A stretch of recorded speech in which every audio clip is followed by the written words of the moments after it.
की तैयारी चल रही है। हम कुछ मार्ग ढूंढने की ओर चल पड़े हैं। एक कहानी है, छोटी सी। बहुत पुराने समय की बात है। हजारों साल पहले एक बहुत ही दयालु राजा थे।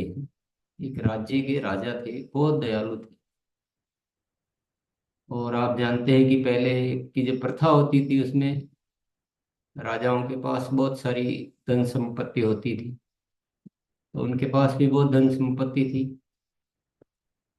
पर क्योंकि वो दयालु थे तो उनका मन हुआ कि मेरे राज्य में कोई भी भूखा नहीं सोना चाहिए, कोई तकलीफ में नहीं रहना चाहिए, सब लोग बड़े अच्छे से रहें। तो उन्होंने क्या है, एक भोजनशाला खोल दी कि जिसको भी जरूरत हो, जिसको जरूरत हो, जो व्यवस्था नहीं कर पा रहा हो अपने जीवन में अन्न भोजन की, वो यहाँ आकर भोजन कर सकते हैं। व्यवस्था की गई थी उनके लिए जिनके पास वास्तविक तौर पे कमी थी, अभाव था। ऐसा उनका मन हुआ। लोगों ने बड़ी प्रशंसा की, बड़ी खुशी हुई सबको। और जिनके पास था उन्होंने भी बहुत तारीफ की। हालांकि उनको तो नहीं जाना था, पर इतने अच्छे राजा के निर्णय को लेकर बड़े खुश हुए, बड़ी प्रशंसाएं हुई। और कुछ लोग जाने लगे, प्रारंभ किया भोजन करने के लिए। तो धीरे धीरे वो परिपाटी बढ़ती गई है। पहले कुछ लोग आते थे, फिर बाद में देखा कि चलो मुफ्त में तो मिल ही रहा है, मेहनत करने की क्या जरूरत है। तो थोड़ी संख्या बढ़ने लगी। सबको ही अच्छा लग रहा था, राजाओं को भी बड़ा अच्छा लग रहा था कि मैं मदद कर पा रहा हूँ, लोगों का कुछ अच्छा कर रहा हूँ। और मेरे राज्य में सभी बड़े प्रसन्न है, खुश है। फिर थोड़े दिनों में तो चलता रहा, चलता रहा। फिर किसी दिन एक सुझाव आया कि भोजन तो गरीबों को मिल रहा है, परंतु बहुत सारे गरीब ऐसे हैं जिनके पास रहने के लिए घर नहीं है, सर्दियों में ओढ़ने के लिए कंबल नहीं है। तो राजा तो दयालु थे, उन्होंने ऐसे ऐसे कुछ बना दिए भवन, कुछ घर, जिसमें जिसके पास घर नहीं हो आके रहो, जिनके पास कंबल नहीं थे उनको कंबल बांटे गए। ऐसे चल रहा था सिलसिला। और सभी राजा की जय जयकार होने लगी और राजा का सम्मान बहुत बढ़ गया कि इतने अच्छे राजा, पूरे देश में चर्चा। परंतु मुफ्त का लुटाते लुटाते धीरे धीरे खजाना तो खाली होने लगा। खजाना खाने खाली होने लगा, इधर चल रहा था सब कुछ। इधर राजा को अचानक से कोई बीमारी हुई और उनका देहांत हो गया।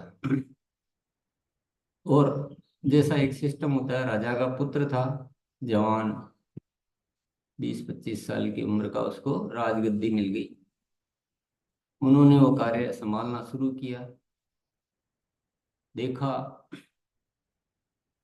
कि सब कुछ बहुत अच्छा तो चल रहा है, पर राज्य का खजाना जो है पूरा खाली हो गया। जो पहले अकूत खजाना हुआ करता था, बहुत धन संपत्ति रहती थी राजा के पास, पर अभी तो बिल्कुल खाली है और खाली होता जा रहा है। और उसने अपने मंत्री गणों से हिसाब लगवाया कि अगर इसी तरह से ये जो खर्चा है ये तो चलता रहा और इनकम तो जो है जो ही है, तो आने वाले समय में क्या होगा।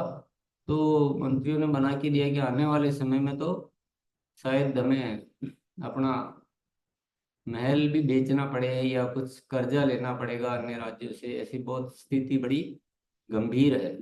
और लोग जो है वो बढ़ते जा रहे हैं, मुफ्त में खाने वाले और मुफ्त में रहने वाले। उधर तो लोग बढ़ते जा रहे हैं, इधर खजाना खाली होता जा रहा है। स्थिति बड़ी गंभीर है। तो क्या किया जाए, क्या उपाय किया जाए? तो क्या क्यों हुआ ऐसा? जब इतना अच्छा सब कुछ था तो ऐसा क्यों हुआ? तो थोड़ा रिसर्च करके आओ, थोड़ा विश्लेषण करके लाओ, ये रिपोर्ट लाओ मेरे सामने कि ऐसा ये सब कुछ क्यों हो गया। जब इतना अच्छा राज्य था, इतना धन संपत्ति था, सब कुछ ठीक था, ऐसा क्यों हुआ? और मेरे तो पिताजी इतने, जिसकी पूरे देश में जो है जय जयकार हो रही है, इतने अच्छे, जिसका सब गुणगान कर रहे हैं, फिर ये क्या हुआ? तो सर्वे किया गया, रिसर्च किया गया, एनालिसिस किया गया, तो रिपोर्ट बन के आई कि लोगों में जो है वो मुफ्त में खाने की इतनी आदत बढ़ गई कि लोग राज्य में जो है वो काम करने का प्रैक्टिस ही छूट गया और आलसी हो गए ना। राज्य में आलसी लोगों की भरमार हो गई, मांगने की भरमार हो गई है, और सब वो ऐसा एक तो आउटपुट जो है, उत्पादकता बहुत कम हो गई राज्य की, और बहुत सारे जो है कृषि क्षेत्र खाली पड़े हुए हैं, पर वो खेती कौन करे, चलो जब मुफ्त में मिल रहा तो एक बहुत गलत कल्चर डेवलप हो चुका है, लोग समझ नहीं पा रहे हैं, और ये अंदर ही अंदर जो है देश खोखला होता जा रहा है। तो राजकुमार जो राजा बन गया था, उसको लगा कि अब क्या करना चाहिए। तो बोले ये जो मुफ्त खोरी है जो है ना, ये बंद कर देनी चाहिए। ये तो सबको घोषणा कर दी गई भी, आप ये 1 महीने के भीतर भीतर आप सब अपनी व्यवस्थाएं कर लीजिए, ये आगे अभी चलने वाला नहीं है। राज्य में अब खजाना नहीं बचा है, तो ये नहीं चल पाएगा। तो घोषणा कर दी गई कि 1 महीने बाद सब ये बंद होगा, तो आप अपना अपना जो भी व्यवस्था है वो कीजिए। क्या हुआ? विद्रोह हो गया, बहुत बड़ा। पूरे राज्य की जनता जो है वो हड़ताल पर उतर गई। पूरा सेना और उनके आपस में जो है वो युद्ध जैसा छिड़ गया। वो आके किले पर आक्रमण, मतलब एक वो इकट्ठे हो रहे हैं, वो हाय हाय कर रहे हैं वो राजा कि हाय हाय कितना खराब है, ये है वगैरह। तो क्या किया जाए? कुछ समाधान नहीं निकल, बहुत दिनों तक चलता रहा, समझाया गया कि आपके भले के लिए, ये जो जिस तरह से चल रहा है, तो हम बर्बाद तो हो ही चुके हैं, पूरे बर्बाद हो जाएंगे, कहीं के नहीं रहेंगे, इसके लिए किया गया। पर किसी को समझ में नहीं आया, क्योंकि मुफ्त में खाने की जब आदत पड़ जाती है इंसान को, तो उसको कुछ समझ में नहीं आता है, उसकी दुर्गति निश्चित है। पर किसी को समझ में नहीं आ रहा था, विद्रोह बढ़ता जा रहा था, और अल्टीमेटली ये हुआ कि वो जो राजा था वो भी थक गया, हार गया। वो देखा ये कौन सा जीवन है मेरा, तो ऐसे ही ठीक था, मेरे को नहीं चाहिए ऐसा राज्य वाज्य। तो उसने वो इस्तीफा दे दिया कि मुझे रहना ही नहीं है, और इस्तीफा दे दिया। तो वो जो विद्रोह करने पब्लिक आई थी, उनमें से एक लीडर है जो उसको राजा बना दिया गया।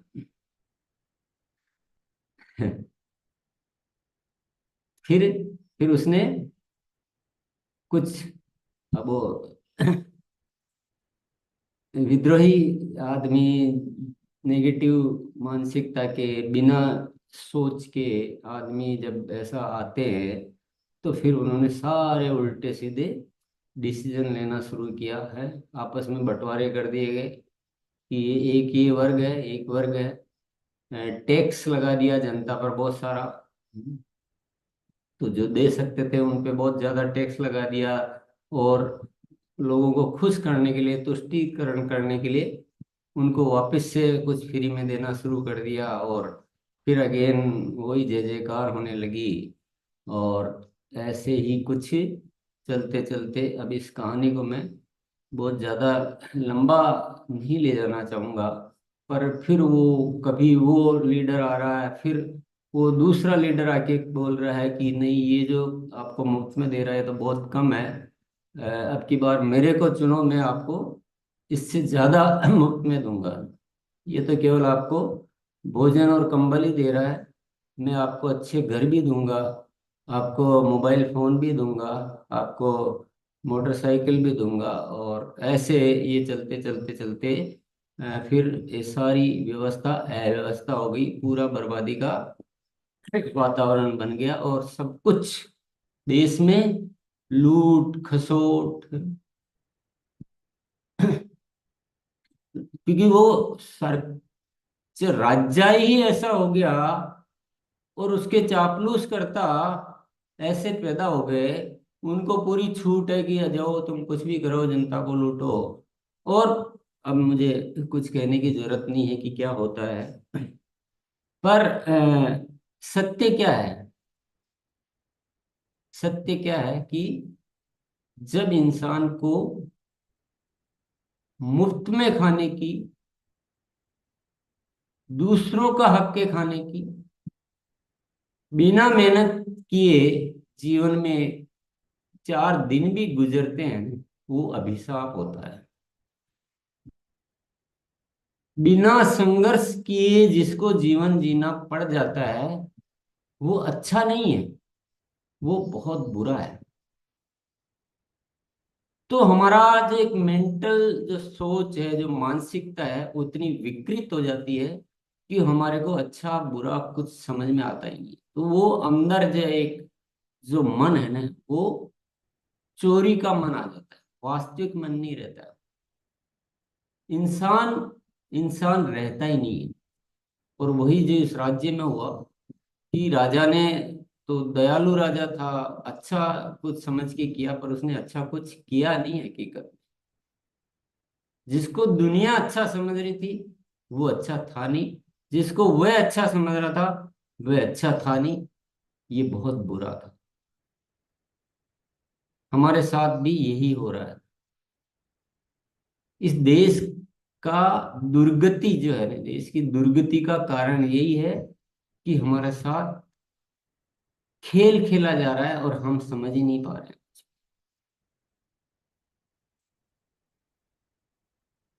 हम समझ ही नहीं पा रहे हैं।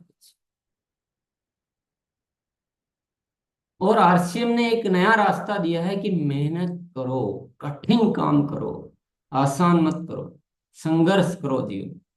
तो आपका अंदर का मानव जो है वो जागृत होगा, और आप सब कुछ कर सकते हो।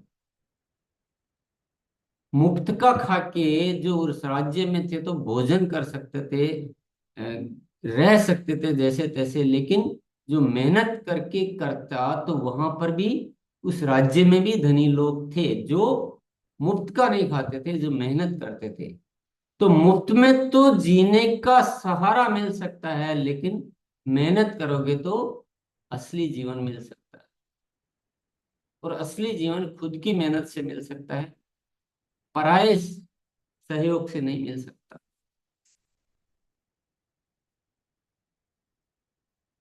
तो आरसीएम क्यों है? आरसीएम इसलिए है कि हम मेहनत करना सीखें, हम अंदर से प्रेरित हों, हम अपने जीवन की वास्तविकता को समझें कि हम धरती पर आए पुरुषार्थ करने के लिए, भीख मांगने के लिए नहीं आए। और ये हमारी जो आदतें पड़ गई है, और हमें जो मिसगाइड किया जा रहा है, हमें जो दिग्भ्रमित किया जा रहा है, सबके अपने अपने स्वार्थ है, सबकी अपनी अपनी व्यवस्थाएं हैं, सबकी अपनी अपनी मजबूरी है, पर आपकी कौन सी मजबूरी है? आप क्यों किसी की बातों में आते हो? मैं आपको कहना चाहता हूं, अगर आपको गैस सिलेंडर में सब्सिडी मिलती है, मैं कहता हूं मत लो। आपको बिजली मुफ्त में मिलती है, मत लो, मना कर दो, नहीं चाहिए हमें। आपको अनाज मुफ्त में मिलता है, आपको और कोई मिलता है, कभी मत लो। मैं आपको गारंटी देता हूं, अगर आप जिस दिन ये चीजें छोड़ना सीखोगे, छोड़ोगे कितने की? आप 1000 रुपए की, 2000 रुपए की, लेकिन आप प्राप्त करोगे वह करोड़ों की दौलत के समान होगा वो, क्योंकि आपका आत्मसम्मान को कोई चुरा के ले जा रहा है और आप आत्मसम्मान बेचे जा रहे हो। अंदर का जो असली मानव जो है ना, जो मानवता है, जो इंसानियत है, जो पुरुषार्थ है, इंसान धरती पर पुरुषार्थ करने के लिए आया है। और जिस दिन वह इंसान पुरुषार्थ करना भूल जाता है, वह चवन्नी में बिक जाता है, वो बेमोल हो जाता है, वह वस्तु बन जाता है, दूसरों के उपभोग की वस्तु। क्या यही बनाना है? यही जीवन है? नहीं। अपने आत्मसम्मान को जिंदा रखो, पुरुषार्थ को गहना मानो अपने जीवन का, और संघर्ष को उपलब्धि मानो। संघर्ष से निखार आता है।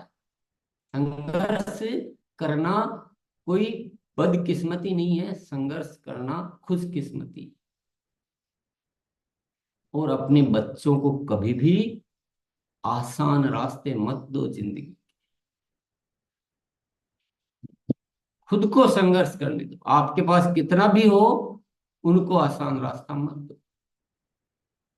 खूब उनको ऐसी स्थिति में डाल दो कि वो बिना हाथ पांव मारे उस स्थिति से बाहर ही नहीं आ पाए। ये असली देना है। पढ़ा लिखा के एक सरकारी नौकरी, ऐसी नौकरी दिला दो जहां मुफ्त का मिल जाए, ये पूरा देश जो है इंतजार कर, कि करना ना पड़े, बस बैठे बैठे खाने को मिल जाए और रिश्वत मिल जाए और जीवन चल जाए। ये क्या आकांक्षा है? ये कौन सी तमन्ना लेके इस धरती पर इंसान जी रहा है?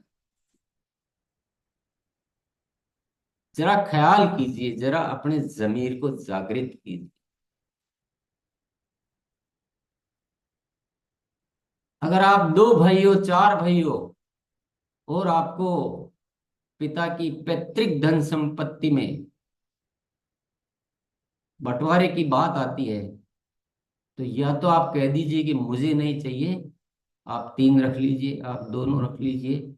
और या फिर आपकी इच्छा हो तो थोड़ा बहुत दो, जो मुझे मंजूर है, मुझे नहीं तो समझना है। अगर ये आप छोड़ना सीखोगे ना, तो आपको वो मिलेगा जो आप शायद, मतलब आप जिसको आपने जीवन में देखा ही नहीं। यहाँ तो उल्टा है। यहाँ भाई का भाई बराबर भी हो रहा है, तो उसको लग रहा है कि मेरा, बोले मैं बड़ा हूं, मैंने मेहनत ज्यादा की है, मैंने तो कमाया है, तो मुझे ज्यादा हिस्सा मिलना चाहिए। कोई किस लिए लड़ रहा है, कोई किस लिए लड़ रहा है, बोले मुझे वो मकान चाहिए। अरे पूरे देश में करोड़ों मुकदमे जो है भाइयों के लड़ाई के चल रहे हैं। लड़ने के लिए पुरुषार्थ है हमारे अंदर, लड़ने के लिए बहुत एनर्जी है, लड़ने के लिए बहुत तिकड़म तरकीबें हैं, लेकिन पुरुषार्थ करते समय तो हम अपने आप को सरेंडर कर देते हैं कि मुझे नहीं आता है, मुझसे नहीं होता है, मैं नहीं सीख सकता। लड़ना सीख सकते हो, छीनना सीख सकते, मांगना सीख सकते हैं। पुरुषार्थ करने की बात आती है तो हाथ सरेंडर कर।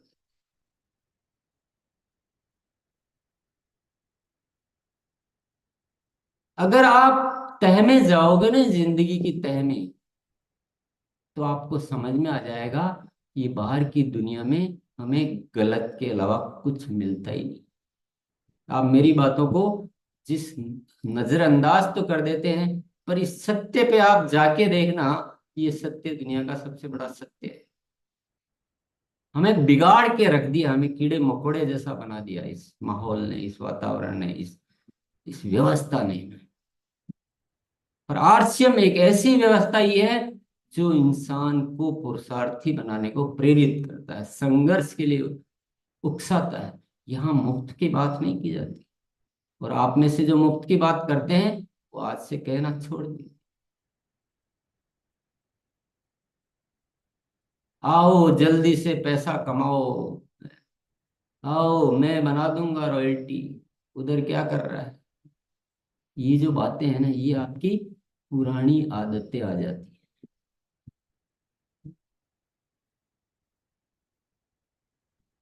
कठिन काम करो। आरसिम आसान है क्या? मैं कहता हूं नहीं। सक्रियता के 21 सुनहरे नियम आसान है क्या? नहीं आसान। क्यों चाहिए आसान? बर्बाद होना है इसलिए चाहिए आसान। जीवन को विकृत करना है, आसान कम काम करने से सड़ जाता है, ये जिंदगी सड़ जाती है। लोहे के औजार को अगर आप इस्तेमाल नहीं करो तो उस पे बड़े बड़े जंग आ जाता है, और उसके आधे हिस्से को इस्तेमाल करोगे तो आधा ठीक रहेगा, आधे पे जंग आ जाएगा। लेकिन उसका पूर्ण इस्तेमाल करोगे तो वह ऐसा चमचमाट करेगा। ये जिंदगी भी कुछ ऐसी है दोस्तों, इसका इस्तेमाल करोगे तो ये निखार आएगा इस जिंदगी में। संघर्ष करोगे तो शक्तियां जागृत होगी। कठिन काम करोगे तो सीखोगे, हर स्थिति से निपटना सीखोगे, हर स्थिति से जीतना सीखोगे।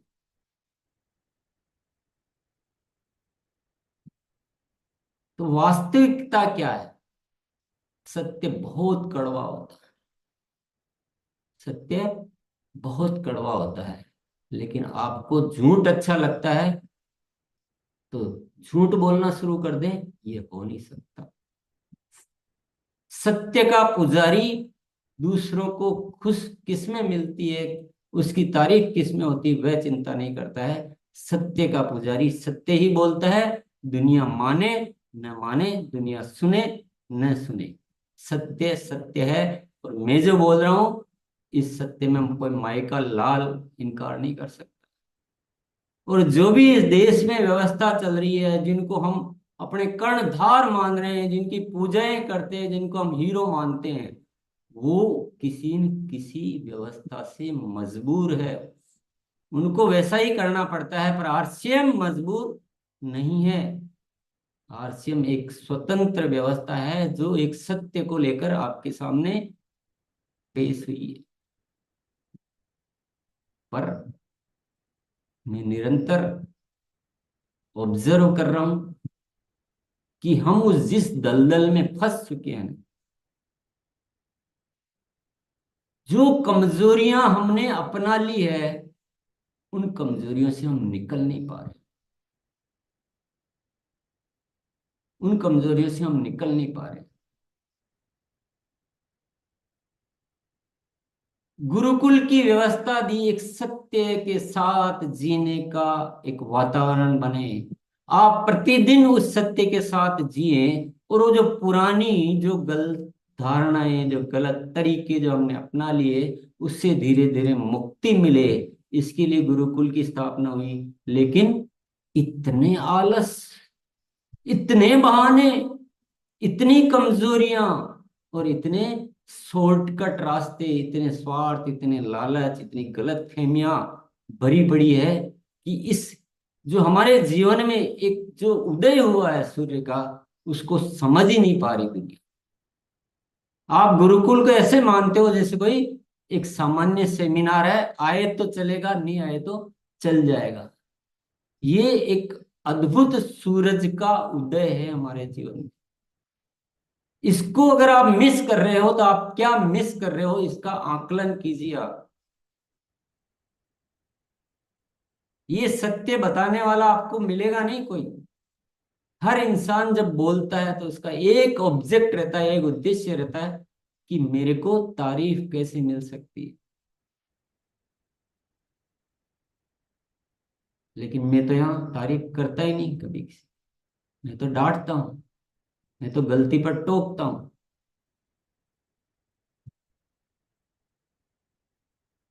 तो साथियों, वाकई में कुछ करना है तो पहले तो राह बदलनी पड़ेगी।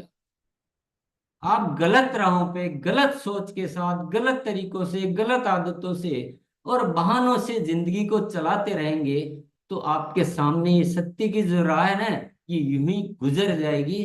और हम यूं ही देखते रह जाएंगे, वही बर्बादी के मंजर यूं ही चलते रहेंगे।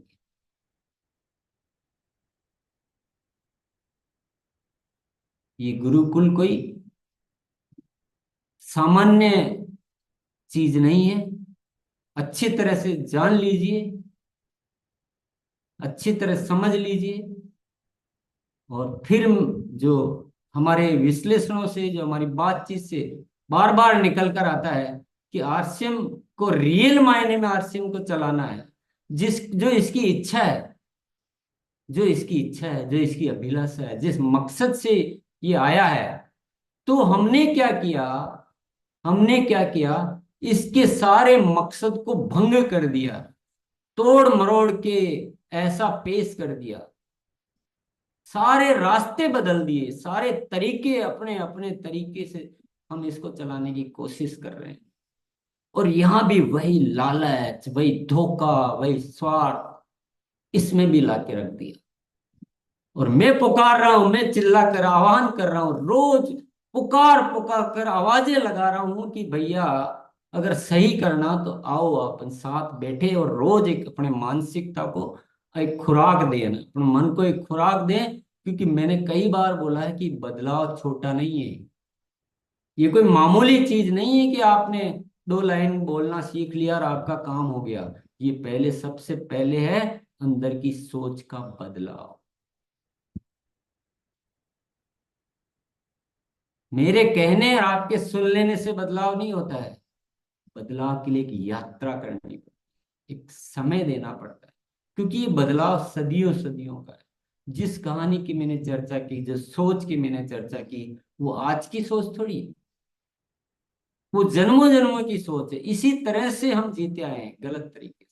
पूरी मानवता खंड खंड हो चुकी है, बिखर चुकी है, पूरी धरती पर बिखर चुकी है। केवल आपकी और मेरी बात नहीं, पूरी मानवता समाप्त हो चुकी है। और आरसीएम चाहता है कि वह मानवता की पुनः स्थापना हो। ये कोई छोटा मोटा ऑब्जेक्ट है क्या? ये चार पैसे कमाने का साधन है क्या ये आरसीएम? आप समझ ही नहीं पा रहे, समझने की कोशिश क्यों नहीं कर रहे हैं? कौन से जंग लग गए आपके विचारों? किसने आपकी इंसानियत को दफन कर दिया? फिर भी उन्हीं की सुने जा रहे हैं, उन्हीं के गुणगान कर रहे हैं। बहुत बड़ा प्रश्न है हमारे सामने। दोनों रास्ते आपके सामने हैं। एक आरसीएम का सच्चाई का रास्ता है, जो इस पूरी धरती को बदलना चाहता है, इस जीवन को बदलना चाहता है, सही मार्ग जो जीवन का होता है वो देना चाहता है, जहाँ मूल्य होते हैं, जहाँ पुरुषार्थ होता है। और दूसरा रास्ता है जो चल रहा है, चल ही रहा है, चले जाओ। आरसीएम में भी दो रास्ते कर दिए। और सच्चाई का रास्ता तो बड़ा कठिन होता है। देखिए, जो जैसा जी रहा है उसको उसी जीवन जीने दो, तो ये तो बहुत आसान है। ये तो कोई भी लालच चलता है दुनिया में, अपन भी लालच ही बेचो। इट इज वेरी इजी, बहुत सिंपल है। पूरी दुनिया लालच बेचती है। प्रोडक्ट बेचती है क्या कोई? कुछ नहीं बेचती, पूरी दुनिया लालच बेचती है, या आपका एक मन को उकसाती है। ऐसा कर, उनको कोई मतलब नहीं, किसी को कोई मतलब नहीं है कि आपका जीवन में क्या होना चाहिए, आपका जीवन कैसे श्रेष्ठ होना चाहिए। किसको मतलब है? मुझे लगे बताइए एक नाम। किसको? कोई लेना देना नहीं। और हम चुंगल में ऐसे फंस गए और ऐसी छोटी छोटी गलत फहमी में आ गए कि बातें समझ में ही नहीं आती। अरे हमें तो ऊपर वाले का उपकार मानना चाहिए कि जिसने आरसीएम बनाया और जिसने ऐसे विचार दिए जो हम उस दिशा में सोच पा रहे हैं, जो पूरी मानवता को पुनः जागृत करने के लिए, उस मानवता को इस धरती पर लाने के लिए अगर हम सोच पा रहे हैं, तो हमें तो कुर्बान हो जाना चाहिए कि ऊपर वाला जो हमें दे रहा हो तो किसी को दिया ही नहीं, और दिया भी होगा तो रास्ता नहीं दिया। और हमारे पास तो सोच भी है, रास्ता भी है। तो बदलाव करना पड़ेगा, उस तरीके को छोड़ना पड़ेगा, गुरुकुल में सबको लाना पड़ेगा। इट इज वेरी असेंशियल, इसके बिना हमारा कुछ भी नहीं हो सकता है। और जो साथी ये सोचते हैं कि एक दिन आखिर मैंने गुरुकुल की पूर्ति कर ली है, उस गलत फहमी को भैया किताब के पन्ने से फाड़ के फेंक देना। ये रोज का कार्यक्रम है। अगर रोज आपको जीने के लिए भोजन चाहिए ना, तो सही मानवता का रास्ता पकड़ने के लिए प्रतिदिन आपको उस वातावरण में रहना पड़ेगा। तब जाकर भीतर का बदलाव आएगा। कानों में तो बात सुन लेंगे, लेकिन जब भीतर का बदलाव, अभी बाहर जाएंगे ना, आपको फिर वही लालच, वही आलस्य, वही बहाने, ये इसने ये नहीं किया, वो नहीं सुन रहा, ये नहीं उठा, ये सब बाहर दुनिया। फिर आपको कोई आएगा, कुछ क्या सुना जाएगा, कोई क्या कह जाएगा, उल्टी सीधी बातें। तो अगर उस दलदल से आपको बाहर आना, तो रोज ये मानसिक खुराक हमको लेनी पड़ेगी, पड़ेगी, पड़ेगी। इसका कोई विकल्प इस धरती पर नहीं है। और मैं अपने भीतर स्वयं एक बदलाव देख रहा हूं, क्योंकि मुझे रोज वो मानसिक खुराक मिल, मैं आपके साथ जी रहा हूं तो मुझे सब कुछ जानने को मिल रहा है, आप लोगों की बातों से सीखने को मिलता है। हम एक दूसरे से सीखते हैं, क्योंकि हमें एक खोज में निकल पड़े कि इस नए भारत का निर्माण करना। ये नए भारत का निर्माण ये शब्द है क्या? ये शब्द नहीं है दोस्तों, ये बहुत बड़ा अनुष्ठान है, ये रियल अनुष्ठान है। और ईश्वर की मेरे ऊपर कृपा है कि मैं शब्दों को अंदर से जीता हूं। और जिस दिन ये जो भावनाएं, और जिस दिन ये पुरुषार्थ, और ये मेहनत और संघर्ष और ये सब जो जीवन की असली वास्तविकताएं जब आने लग जाएगी आरसीएम के साथियों में, तो निश्चित तौर पे नए भारत का निर्माण होगा। लेकिन अभी जो हो रहा है, it is very very painful. ये दर्द है। अभी जो हो रहा है वो खुशी की कोई बात नहीं, तारीफ का कुछ नहीं हो रहा। सब मिसगाइडेड है, भटके हुए हमसे। आपको सत्य अभी पता ही नहीं चल रहा, समझ में ही नहीं आ रहा। बहुत सारे साथियों को बोलते हैं, उनको समझ ही नहीं है, उनकी समझ इतनी भरी पड़ी है, इस सदियों सदियों से चल रहा, तो समझ हमारी क्या भर जाती, भर इतनी भर जाती है, एक शब्द नहीं बदल पा रही। और बदल नहीं पा रहे ये बात नहीं है, उनको लगता है बदलने की जरूरत ही नहीं। बदलना कोई बहुत बड़ी बात नहीं, बहुत छोटी सी बात है। लेकिन सब हम होशियार हैं, डीसी तो पागल है, कुछ समझ में आता नहीं इनको, कुछ भी बोलते रहते हैं। ऐसे कोई चलता है क्या दुनिया? लालच के बिना कोई आता है क्या आरसी? सबकी अपनी अपनी सोच, अपने अपने तरीके, और इस आरसीएम को बना के रख दिया कबाड़े की दुकान। आप गलत करोगे तो मैं तारीफ तो नहीं करूंगा, ये उम्मीद करना मत, ये उम्मीद करना भी मत। क्योंकि मैं निकला हूं एक बहुत बड़े अभियान के लिए, और मैं साफ साफ बोलता हूं, किसको कब समझ में आएगी, आएगी कि न आएगी, मैं उससे विचलित होने वाला नहीं हूं। मैं मेरे अभियान के प्रति 100% टू 100% पूरी तरह से समर्पित हूं। और मैं जिस रास्ते निकल पड़ा हूं, मैं उसकी खोज में लगा रहूंगा।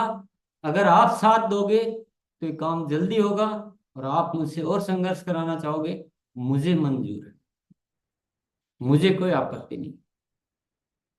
मैं मेरे काम में पूरी तरह से कुर्बान हूँ। मुझे ऊपर वाले का आदेश है, मुझे ऊपर वाले की आज्ञा है, मैं और किसी की आज्ञा या कोई विचार सुनने वाला नहीं। It is very clear. और जब तक आप अपने उद्देश्य के प्रति 100% समर्पित नहीं होंगे तो आप उस तरह से भटकते रहोगे, जैसे मैं बहुत सारे साथियों को भटकते हुए देख रहा हूं। यहाँ आएंगे यहाँ की सुन लेंगे, वहां जाएंगे वहां की सुन लेंगे, वहां जाएंगे वहां की सुन लेंगे, और ऐसे खींचड़ी बना के विचारों की और चल रहे हैं। कोई रास्ता ही क्लियर नहीं कर पा रहे कि किधर बढ़ना, क्या करना।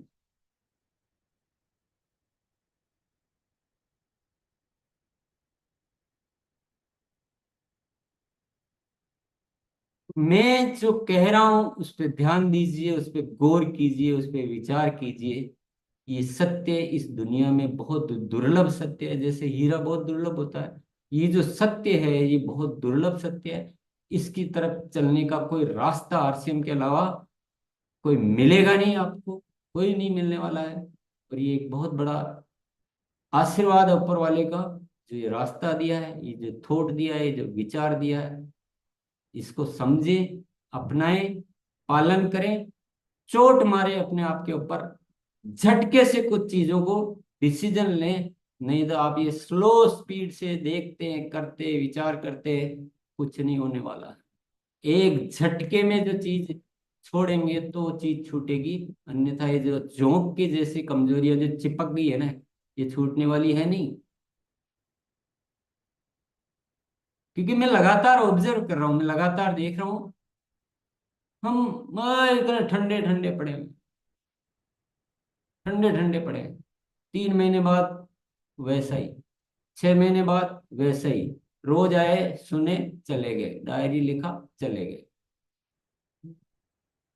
कुछ किक नहीं मारोगे ना, बदलाव को अंगीकार नहीं करोगे, बदलाव का महत्व नहीं समझोगे, जब तक जीवन में कुछ हासिल होने वाला नहीं। और बदलाव ऐसे नहीं होते कि धीरे धीरे रे मना धीरे सब कुछ हो ही ना।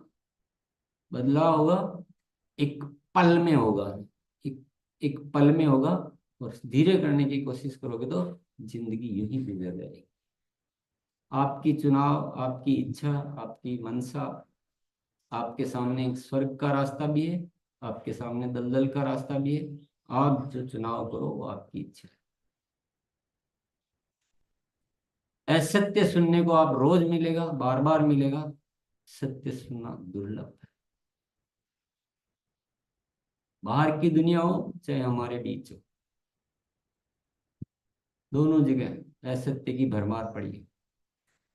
और हम पहचान नहीं पाते हैं। जैसे उस राजा की बहुत तारीफ होती थी तो न दुनिया पहचान पा रही थी, न राजा पहचान पा रहा था कि हम कर क्या रहे हैं। नरक तो हम खुद ही बना रहे हैं।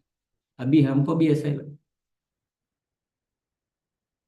हमको लगता है कि कोई साथी आपको बोलता है ना कि अ, चल मेरी टीम में आ जा, तुमको कुछ नहीं करना पड़ेगा। और मैं देख, मैंने उसको भी रॉयल्टी पे बना दिया, इसकी लेग चला दिया, वो चला दिया। आपको लगता है कि ये बहुत अच्छा आदमी आया मेरे जीवन में। अरे वो तो आपको बर्बाद करने वाला आदमी। समझ ही नहीं पाते। हम इतने लालची हैं कि जब लालच हमको दिया जाता है तो हम सब कुछ भूल जाते हैं, अपना विवेक शून्य हो जाते हैं, सोच ही समाप्त हो जाती है, और हम जल्दी से आकृष्ट हो जाते हैं।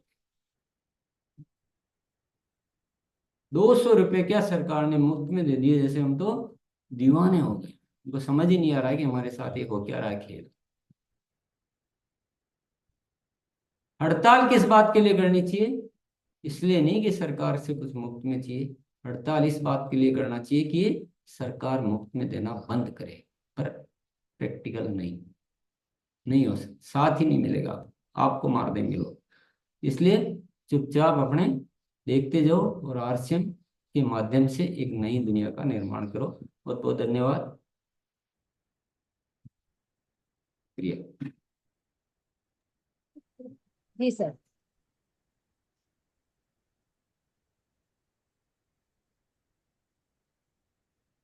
यस, जो भी समय बचा है तो जी सर।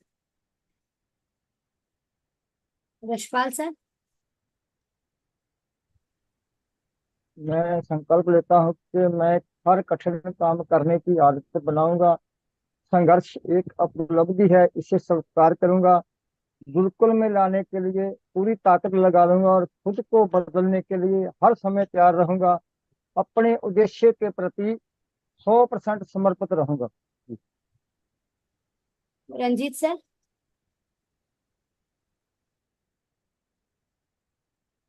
जी गुरुदेव।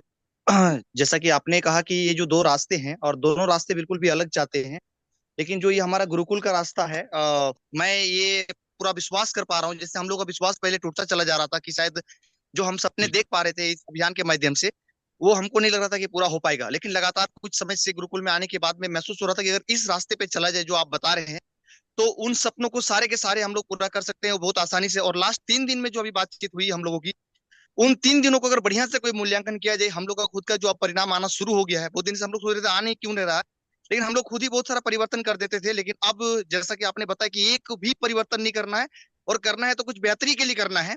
और अगर इस रास्ते में चलेंगे तो हम लोग पूरे हिंदुस्तान में एक गजब का जो है एक परिणाम ला करके दिखा सकते हैं। थैंक यू सर, होगा सर, बिल्कुल करेंगे। रामलाल सर। आज गुरुदेव ने जो हमें एक कहानी के माध्यम से जगाया है, वो वाकई सत्य कहानी है। और मैंने भी एक रास्ते पे लिखा पढ़ा था कोई साल 30 साल पहले कि दूसरों को फायदा पहुंचाते जाओ, एक दिन बड़े आदमी बन जाओगे।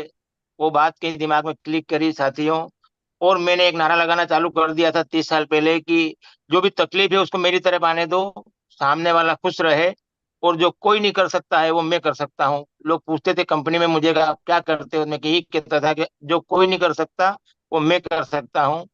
और इन सब के साथ साथ ये अद्भुत सिस्टम अपने को मिला है, और जो मेरे जीवन में चमत्कार हुआ है वो मैं सोच भी नहीं सकता हूँ साथियों। तो आज जो भी गुरुदेव ने हमें बताया वो बिल्कुल सत्य बताया है। और एक कहानी भी जो है ये भी बिल्कुल 100% सत्य है कि राजा की छोटी सी गलती की वजह से पूरा राज्य समाप्त हो सकता है। और एक अच्छे निर्णय को लेकर के, और आज हम तो सौभाग्यशाली, हमें निर्णय लेने की आवश्यकता नहीं है, क्योंकि परमात्मा ने हमें ये एक अभियान दिया है। तो अगर हम इस अभियान के माध्यम से अपने आप को समर्पित भाव से शुरू कर देते हैं, और गुरुकुल की शिक्षा को अधिक से अधिक अगर हमने लागू कर लिया हमारे जीवन में, तो सारी सफलताएं हमारे लिए बहुत ही आसान है। जय आस्ती। फिकर नायक सर। वाकई गुरुदेव जी, आपने जो गुरुकुल में जो शब्द जो दे रहे हैं वो शब्द नहीं, वो भाव है सर। हम आपके भाव को, अगर आप जो भाव व्यक्त कर रहे हैं उसको अगर हम समझ पाए और समझ रहे हैं, और इसी को समझाने के लिए हम ज्यादा से ज्यादा लोगों को इसी गुरुकुल में अगर लाएं, और मैं संकल्प लेता हूं कि ज्यादा से ज्यादा लोगों को यही प्रेरित करूंगा, क्योंकि भाव से ही इंसान बहुत दूर जा सकता है। शब्द से तो कोई छोटी ही दूरी तय कर सकता है। तो आज से आपके भाव को हम समझने की कोशिश कर रहे हैं सर, और इसी भाव को पूरी दुनिया को समझाएंगे, ताकि हम आरसीएम को बहुत ऊंचाई तक लेके जाएंगे। थैंक यू दीदी, थैंक यू। बाशुभ दत्ता दे मैम। जी मैम। गुरुदेव जी ने जो संघर्ष को बोले हैं, वो संघर्ष को अपनाना चाहूंगा, और वही संघर्ष को ही मैं रास्ता बनाना चाहूंगा, उससे ही सीखना है।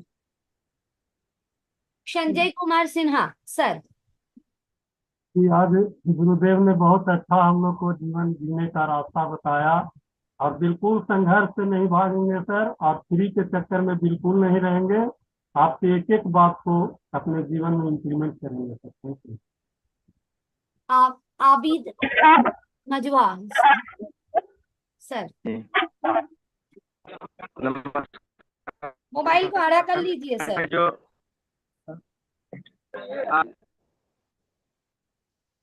बोलिए। हमको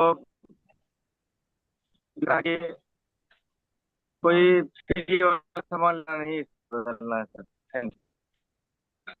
देवीलाल सर।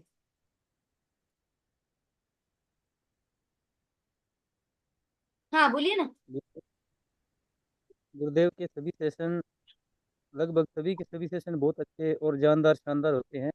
और आज के सेशन में उन्होंने आज के हर एक मानव के महामानव को जगाने का प्रयास किया है।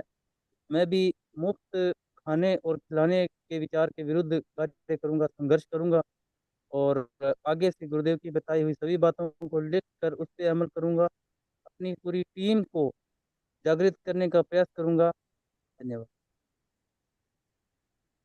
जी आइए मकरम सर। जी जी मैम प्रणाम। सर गुरुदेव, मैं सभी को गुरुकुल में लाऊंगा और संघर्ष के हर रास्ते को अपनाकर वहीं से सफलता हासिल हो, उसी तरह से मैं अपनाऊंगा। आइए विश्वनाथ सर। आज की जो कहानी है ना, एक शानदार कहानी रहा। इससे बहुत बड़ी शिक्षा मिली है कि हमको हमेशा संघर्ष करना चाहिए अपनी उन्नति के, और दूसरे के उन्नति के लिए भी प्रयास करना चाहिए।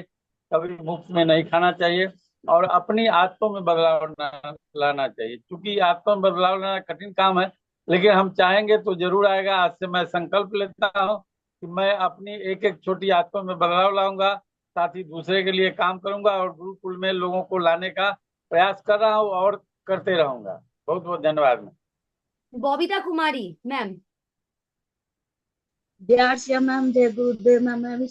मैं भी आज संकल्प लेती हूँ कि मैं भी संघर्ष के साथ इस आरसीएम अभियान में काम करूंगी, और मैं और भी संकल्प लेती हूँ कि मैं घर घर लोगों तक ये अभियान पहुंचाऊंगी। और गुरुदेव ने हमारे को 2 रास्ते बताए मैम। मैं संघर्ष का रास्ता चुनती हूँ। जीवन में जितनी भी संघर्ष हो मैं आगे बढ़ूंगी। थैंक यू, धन्यवाद मैम। जी रूबी कुमारी मैम। नमस्ते, जया सिंह, मैं उड़ीसा रायगढ़ से बोल रही हूँ। और इस घूमने सुबह के सेक्शन आते हुए मेरे को बहुत ही अच्छा लग रहा है। और कठिन काम करेंगे तभी सीखेंगे, और फ्री आजादी में रहेंगे तो हम फ्री जैसे शरीर भी हो जाएगा, सोच भी फ्री जैसे होगा। इसलिए हम कठिन में करेंगे तो हमारा सक्सेसफुल की तरफ और हम बढ़ पाएंगे। Over to Monalisa ma'am. जी मैम। आइए विपिन कुमार मंडल सर। बहुत बहुत धन्यवाद। आज जो कहानी के माध्यम से सर ने जो आज जो बात बताए हैं, बहुत गहरी बात बताए हैं और इसमें बहुत राज छिपा हुआ है कि वाकई संघर्ष से करके ही हम लोग जीवन में आगे बढ़ सकते हैं, अपनी ऊंचाई पे जा सकते हैं, अपने मन इच्छा की पूर्ति कर सकते हैं। और इसके लिए बहुत बहुत धन्यवाद। जय श्री। जी कुछ कुछ नए साथी को ही ढूंढ रहे हैं। पुराने साथी मतलब गुस्सा मत होइए, लेते हैं, आप लोगों को भी लेते हैं। कुछ नए साथी दिख रहे हैं, उनको पहले सुन लेते हैं। जी आइए विभा कुमारी मैम, आप आइए। यस मैम, गुरुदेव का कोटि कोटि प्रणाम। और बहुत अच्छा सर ने जो बोले, भाव प्रेम से जो बोले, हम लोग पहले से भी सोचते थे कि लेने वाले नहीं देने वाले बन पाएंगे। आज जब मेरा ध्यान है वो बहुत अच्छा, हम यहाँ पे देने वाले बन सकते हैं। सर ने बहुत अच्छी बात बोले मैम कि आसान काम करोगे तो चढ़ जाएगा और कठिन काम करोगे तो सीखोगे। बहुत अच्छा लगा। संघर्ष जो निखार आता है मैम, कोई भी काम करते संघर्ष से करते हैं और उसमें अगर पाते हैं तो बहुत अंदर से खुशी महसूस होती है मैम। इसी के साथ जी पाएंगे मैम। Thank you ma'am. जी मजना राम, शायद नाम मैं गलत बोल रही, सर आप आइए प्लीज।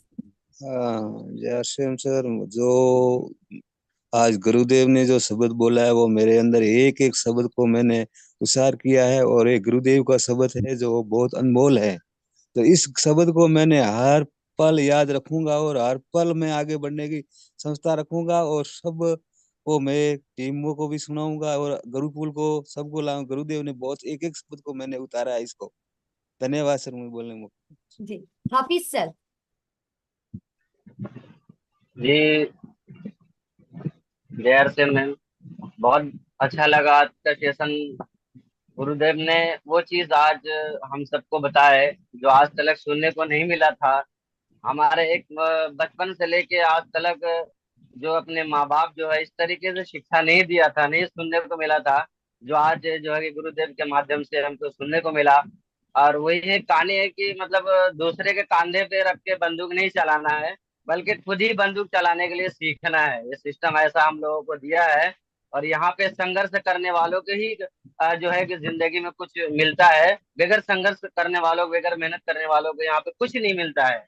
मैं तो यूँ कहूंगा कि आज से आज लग जाते हैं, जब तक मेहनत नहीं करेंगे, जब तक दिलो जान से पसीना नहीं बहाएंगे, जब तक इस सिस्टम में हमें कुछ मिलने वाला नहीं है। मैं खुद पसीना बहाऊंगा, इस सिस्टम में मेहनत करूंगा और दूसरों को भी लाऊंगा गुरुकुल में, डेली लाऊंगा, जरूर लाऊंगा सर। बहुत थैंक यू दीदी, बहुत थैंक यू। जी बहुत धन्यवाद सर। आइए छाया बाबू सर। हाँ मैडम, जय आरसीएम, गुरुदेव को प्रणाम। देखिए मैं पिछले गुरुजन के साथ 20 साल से हूँ। देखिए इनके विचार अच्छे हैं विचारों से ही आरसीएम चलता है। और गुरुदेव की बात जो है ना, सत्य मैं कभी छोड़ता नहीं हूँ। ये सर गुरुजी बोलते हैं कि इधर आ जाओ रॉयल्टी करेंगे, वो वैसा नहीं होता है। सच्चाई यह है कि तकलीफ लेने से ही कुछ बड़ा हो सकता है।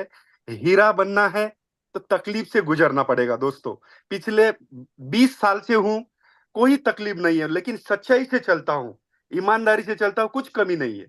और खुशी इतनी होती है गुरुदेव के साथ रहने से। मैं बार बार सुनता हूँ, एकेडमी जाता हूँ, अभी भीलवाड़ा से आया हूँ। लेकिन ये जो बात है ना कि लालच नहीं करना चाहिए। मुझे तो लगता है ना कि सीनियर वगैरह को जो भी है ना, प्रोडक्ट भी फ्री नहीं मिलना चाहिए। गुरुदेव कुछ ज्यादा बोल रहा तो माफी चाहता हूँ आपसे। प्रोडक्ट भी फ्री नहीं चाहिए मुझे। लेकिन हमारा पीवी तो 5,000, 10,000, 15,000, 20,000 होना चाहिए, क्योंकि ये अभियान हमें घर घर लेके जाना है, सच्चाई के रास्ते चलना है। कोई अपने तरफ ज्वाइन भी होता बोले तो उसको बोलना है तेरा अपलाइन वाह है, आरसीएम वाह है। ये सच्चाई, लालच छोड़ना है, सच्चाई के रास्ते पर चलना है। ज्यादा बात नहीं बोलूंगा, मैं डेली गुरु जो आपके सानिध्य में रहूंगा। धन्यवाद, थैंक यू वेरी मच। धन्यवाद Guru ji. Thank you. Shankar Shahu sir, आप आइए, इसके बाद पुराने साथी को लेते हैं, नहीं तो बहुत जी अच्छे आइए। बिना संघर्ष का कुछ होता ही नहीं है। तो आज हमसे संकल्प लेते हैं कि आज से कम 10 आदमी को जरूर गुरुकुल में लाएंगे और संघर्ष करने के लिए सीखेंगे और दूसरों को भी सिखाएं। Thank you madam. जी, साथी को लेके आएंगे। आइए संजय सर। जी जी गुरुदेव, आज तो पूरा दिमाग खुल गया और दिल में बात उतर गया गुरुदेव। और आज जो सर आपने बोला है कि मुफ्त में कुछ भी हमको नहीं चाहिए, और बिल्कुल ये बात सही है सर। और गुरुकुल की जो एक रूप शिक्षा है, जिसमें हम लगातार इसमें हम काम कर रहे हैं और अपने टीम को भी यही शिक्षा दे रहे हैं सर। बिल्कुल दिशा से भटकेंगे नहीं। जो आपका यहाँ पर गुरुकुल में जो शिक्षा दिया जाएगा उसी के ऊपर काम करेंगे और पूरा टीम में ही करवाने का कोशिश करेंगे। बिल्कुल किसी चीज के बारे में सोचना नहीं है, एक ही चीज सोचना है कि नए भारत का निर्माण कैसे हो, नए भारत का निर्माण कैसे हो, और इसी के ऊपर काम करेंगे। किसी का नहीं सुनना है। कल्याणी मैम। नमस्ते, प्रणाम। गुरुदेव, मैं थोड़ी बहुत तो इस पे काम पहले से भी कर रही थी, लेकिन अभी और दृढ़ संकल्पित हो गई हूँ। आरसीएम को मिशन के लिए करना है, कमीशन के लिए नहीं करना है। और फ्री प्रोडक्ट जो हमें भी मिलता है, तो जब से मिलना शुरू किया तो मैंने अपने टीम में भी ये मैसेज किया, और मैं खुद भी करती हूँ कि फ्री का प्रोडक्ट खुद नहीं खाना है। उसको एज ए सैंपल जब हम किसी के पास जाते हैं, बताना चाहते हैं, जो वहां पे हम लोगों को खिलाते पिलाते हैं, जो टेस्टिंग कराते हैं, उसमें यूज करो। मतलब मैं वैसे ही प्रोडक्ट उठाती हूँ जो मैं फ्री में लोगों को बांट सकूं। खुद के घर में नहीं यूज करना है, क्योंकि जब तक मुफ्त की खाने की आदत लगी रहेगी तो कामयाबी नहीं मिल सकती है। और ये सिस्टम महान बनने का है, सामान्य सोच रखेंगे तो महान नहीं बन सकते। Thank you. आइए सीएम मीना सर, आप आइए। मैं आज गुरुदेव को विश्वास दिलाता हूं कि अब तक जीवन में संघर्ष करके मैंने केवल मेरे परिवार की दिशा और दशा बदली है, लेकिन आज संकल्प लेता हूं कि अब पूरे देश के लिए काम करूंगा, पूरे भारत के लिए काम करूंगा, जनता के लिए काम करूंगा। और जो मुफ्त का खाते हैं, बीपीएल का टैग लगवाते हैं, उनको समझा के ये कोशिश करेंगे कि वो अपने मेहनत का खाएं और केवल आरसीएम की तरफ आए। और मैं कल्याणी मैम की बात से भी सहमत हूँ कि फिर मुफ्त का अपने को नहीं खाना है, दूसरों को खिला देना है। प्रचार करने जाएं तो वहां बांट देना है। तो मैं गुरुदेव की सोच में सोच मिला करके संकल्प लेता हूं कि बहुत बड़ा काम करेंगे। Thank you. और टू मोनालिसा जी, आइए खिलराज सर। सर ने जो बताया, दूसरे को फायदा पहुंचाना है। जितना दूसरे को हम फायदा पहुंचाएंगे, हम खुद फायदे में रहेंगे। दूसरी बात है कि कभी भी आसान रास्ता नहीं अपनाएंगे सर। आज के बाद कठिन रास्ता अपनाएंगे, दूसरों को मदद करेंगे और देश के लिए काम करेंगे। Thank you ma'am. जी, आइए दिनेश सर। बिल्कुल मैम, आज सर ने एक और पावरफुल हमको सोच दिया कि नए भारत का निर्माण कैसे हो। और सर ने बोला कि नए भारत का निर्माण हमारा एक अनुष्ठान है सर। और बिल्कुल सर, इसमें हम बिल्कुल आहुति देकर ही रहेंगे। और मैं सर अपने पूरा टीम को सर, अब जो है गुरुकुल में कल ही पूरा आपने जो बोला था मैं पूरा इम्प्लीमेंट किया, और ज्यादा से ज्यादा साथियों को सर आज इसमें इनवाइट किया था मैं, और बहुत सारे साथी आज हमारे बीच में आए हुए हैं। और जब तक हम अपने टीम के साथियों को गुरुकुल में नहीं लाएंगे तब तक जो है हमारा जो है नए भारत का निर्माण का सपना पूरा नहीं हो पाएगा, क्योंकि सबके अंदर में एक माइंड सेट रहेगा, तभी जो है हम बहुत बड़ा जो है चीजें कर पाएंगे। और सर मैं इसके लिए तुरंत सर बदलाव करूंगा, और आपने जो बहुत 21 गोल्डन रूल दिए हैं उसका मैं सर एज इट इज पूरे टीम को सर पालन कराऊंगा sir. Thank you sir. Ahmad sir आप आइए, मनोरंजन थैंक यू सर मैम। इसके बाद आपको लेते हैं। थैंक यू मैम, आज का सेशन बहुत शानदार था मैम। एक चीज सीखने को हमको मिला इसमें कि फ्री में कुछ भी नहीं चाहिए। आज फ्री के चक्कर में हम लोग गरीब का गरीब रह जा रहे हैं, लेकिन अगर हम लोग मेहनत करें तो 7 पीढ़ी को हम लोग सिक्योर कर सकते हैं, वो आरसीएम के द्वारा। तो हम सारे साथी को इसमें लाएंगे मैम। Thank you. जी लास्ट में मनोरंजन सर आप आइए। नमस्कार। आज का प्रोग्राम से मैं संकल्प लेता हूँ, मैं कभी भी आलसी नहीं करेंगे और सभी आरसीएम छात्री को मैं एक ही नजर से देखेंगे और संघर्ष से नहीं घबराएंगे। गुरुकुल प्रोग्राम में अटेंड कराने के लिए लगातार प्रयास करेंगे और देश के लिए काम करेंगे। नमस्कार। थैंक यू मोनालिसा जी। जी पुराने साथी बहुत दिनों बाद आप आए हैं, समय भी हो गया है, बहुत सारे साथी को ले नहीं पाए हैं, तो एक बार दिल से माफी मांगना चाहूंगी। कुछ नए साथी को भी सुने, कल मौका मिले तो हम सबको बुलाएंगे। तो चलिए आदरणीय सर के पास चलते हैं। गुरुदेव स्वागत है सर, आइए प्लीज। बहुत बहुत धन्यवाद, शुक्रिया। राजेश भैया भी रहते हैं कल हाँ, सुनते भैया। जी गुरुदेव भाई। कोई कुछ कह ही नहीं रहा है, सब यहीं के ही हैं। कल प्रोडक्ट का ट्रेनिंग का रहता है कुछ, लेकिन आज जो बात हुई है इस पे 2-3 काम आप कर सकते हैं। ये इस वीडियो का जो आज का लिंक है ना, इसको आप स्प्रेड कर सकते हैं, ताकि एक बार सबकी चेतना जो है वो सही रास्ते पे आए। चाहे वो पूरे आरसीएम परिवार में बार बार बार बार बार बार इसको भेज के इसकी इम्पोर्टेंस बता के, अब जो आए जाए नहीं आए जो नहीं आए नहीं सुनेंगे, वो बहुत सारी चीजें हैं, पर हमको एक बार एक क्रांति की शुरुआत करनी पड़ेगी, नया नया बीजारोपण करना पड़ेगा। अभी तक जो हो रहा है वह काफी नहीं है, कुछ भी नहीं है। इससे नहीं नए भारत का निर्माण हो सकता है। हमें एक बहुत बड़ा मजबूत संगठन तैयार करना पड़ेगा, एक विचारधारा में आना पड़ेगा। और अभी हम जानते हैं कि बिखरी हुई है हमारी विचारधारा, इसको एक लाए बिना हमारा विचार में कितनी शक्ति हो, कितना ही पावर हो, हम नहीं कर पाएंगे, कुछ भी नहीं कर पाएंगे। तो आप क्या कर सकते हैं, आप ये कर सकते हैं, ये जो वीडियो का जो लिंक होता है, जो आज की तारीख है, जैसे 30 तारीख है, तो इस 30 तारीख की वीडियो को लिंक आप भेजें सबको। एक बार सारा गुरुकुल नहीं भी सुनाए तो एक चीज सुनाए और उसको पूरे देश में फैलाए, और फिर पूरे देश को इकट्ठा करें। अगर हमें कोई क्रांति करनी है तो हमें एक मंच पे तो आना पड़ेगा, एक विचार पे तो आना पड़ेगा। ये मेरा सुझाव ठीक लगा आप सब साथियों? सबसे पहला संघर्ष क्या है हमारा, अगर हम संघर्ष की बात करते हैं, सबसे पहला संघर्ष है सबको एक दिशा में लाना। नहीं तो अच्छी बात भी अच्छी है ही नहीं, सत्य भी सत्य नहीं है। जब हमारा एक बहुत बड़ा संगठन है, एक एक परिवार है, तो वो एक जगह तो आए, एक दिशा में तो आए, एक रास्ते पे तो आए, फिर कमाल तभी हो सकते हैं। कुछ जल्दी से तो नहीं हो पाएगा, आसानी से भी नहीं हो पाएगा, धैर्य के साथ लगातार परिश्रम करना पड़ेगा, कर सकते हैं। जो जल्दी हार, कई साथी क्या देखते हैं, यार इतना टाइम हुआ कुछ हुआ नहीं, इतना जल्दी कुछ हो जाएगा, वो हमारे काम की बात ही नहीं। ईश्वर साक्षात दर्शन उसी को देते हैं जो 15-15 साल 25-25 साल तपस्या करते हैं। हर किसी को ईश्वर नहीं मिलता है। जो बीच में थक जाते हैं, 3 दिन में गुरुकुल में आकर निष्कर्ष निकाल लेते हैं कि गुरुकुल तो ऐसा है वैसा है, ये साधना नहीं है। साधना है लगातार आपके अपने मिशन में लगे रहिए, लगे ही रहिए,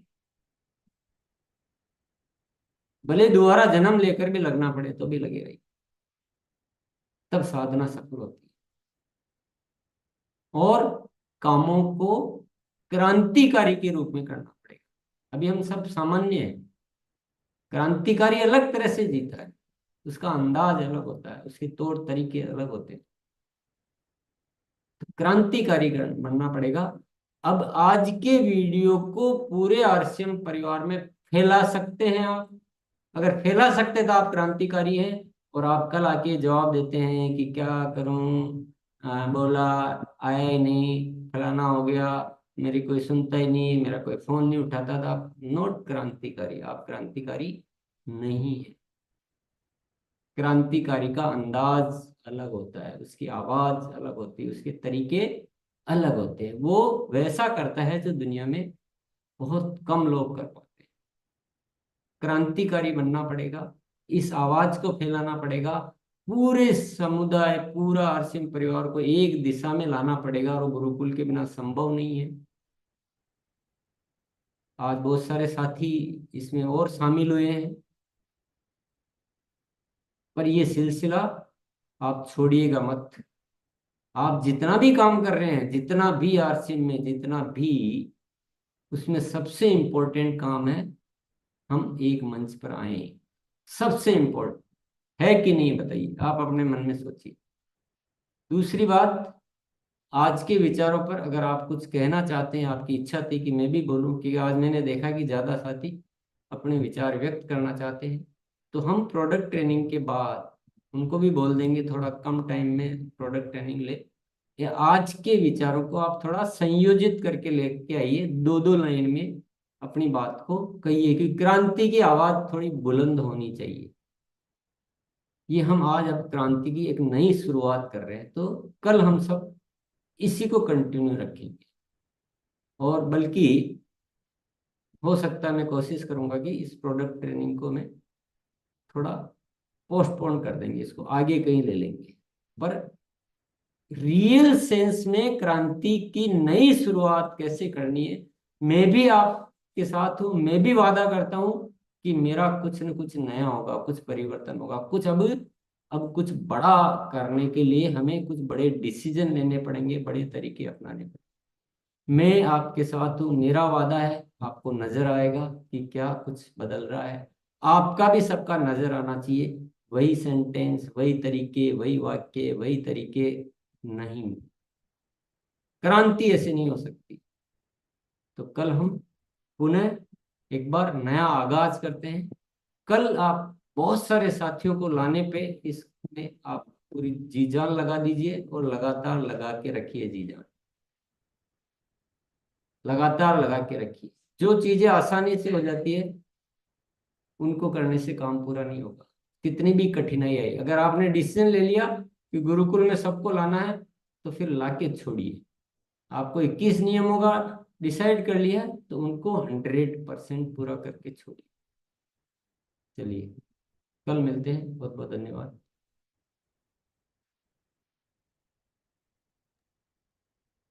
यस मोनालिसा। जी, ओवर दबा देते हैं सर। यस।